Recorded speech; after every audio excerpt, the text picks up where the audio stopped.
এই যেমন প্রত্যেকটা প্যাজিনেশনের জন্য একটা নিজস্ব কোড আছে। এবার সিএসএস এটা ইনিশিয়েশন নয়, সুইপার কন্টেনার, হ্যাঁ না, বডি যেমন দরকার নেই, সুইপার কন্টেনার স্লাইড আর সুইপার ইমেজ এইটার উপর আমরা কপি পেস্ট করতে পারি এক্স্যাক্ট সাইজে গেলে।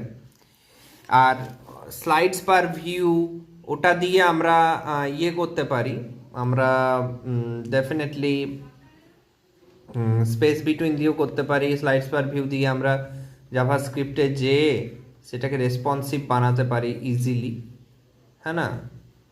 এই যে তারপর রেসপন্সিভ বানাতে পারি ব্রেক পয়েন্টস দিয়ে জাভাস্ক্রিপ্টে যে স্পেস বিটুইন পেজিনেশন এই লুপ এই দুটো দেওয়ার পর বা স্পেস বিটুইন দেওয়ার পর যা হোক স্লাইডস পার ভিউ দিয়ে ব্রেক পয়েন্ট 0, 768, 1200 দিয়ে স্লাইডস পার ভিউ কত, হ্যাঁ এই হচ্ছে ব্যাপার।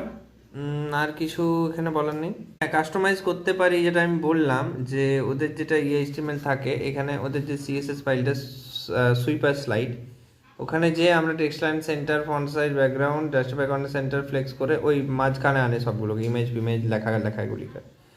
এবার এখানে যে আমরা করতেই পারি ফন্ট সাইজ দিতে পারি অন্য যেমন করতে পারি, বা সুইপার স্লাইডে ইমেজ যে তার আমি ইয়ে করতে পারি, মার্জিন চেঞ্জ করতে পারি, বিভিন্ন এগুলো কাস্টমাইজ করা যাবে ডেফিনেটলি। বাট ওই যে স্লাইডটা ওই জাভাস্ক্রিপ্টের জন্য হচ্ছে, হ্যাঁ জাভাস্ক্রিপ্টে ইনিশিয়েশন করছি, জাভাস্ক্রিপ্টের জন্য আলাদা ফাইল বানাচ্ছি, জাভাস্ক্রিপ্টের জন্য আলাদা এই যে ইনিশিয়েশনের HTML ইনিশিয়েশনটা তো বলে দিয়েছি আগেই, বা জাভাস্ক্রিপ্টের ইনিশিয়েশনটা এই যে এখানে সিএসএসটা,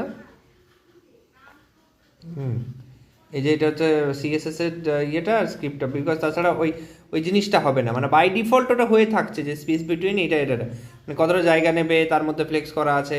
আমি যদি সেকশনটা নিচ্ছি র্যাপার, তারপর হচ্ছে সোয়াইপার, তারপর সোয়াইপার র্যাপার, তারপর তার মধ্যে সোয়াইপার স্লাইড, এই জিনিসগুলো অটোমেটিক হয়ে যাচ্ছে অ্যাকচুয়ালি দেখতে। স্লাইড সরি কী যেন সোয়াইপার স্লাইড।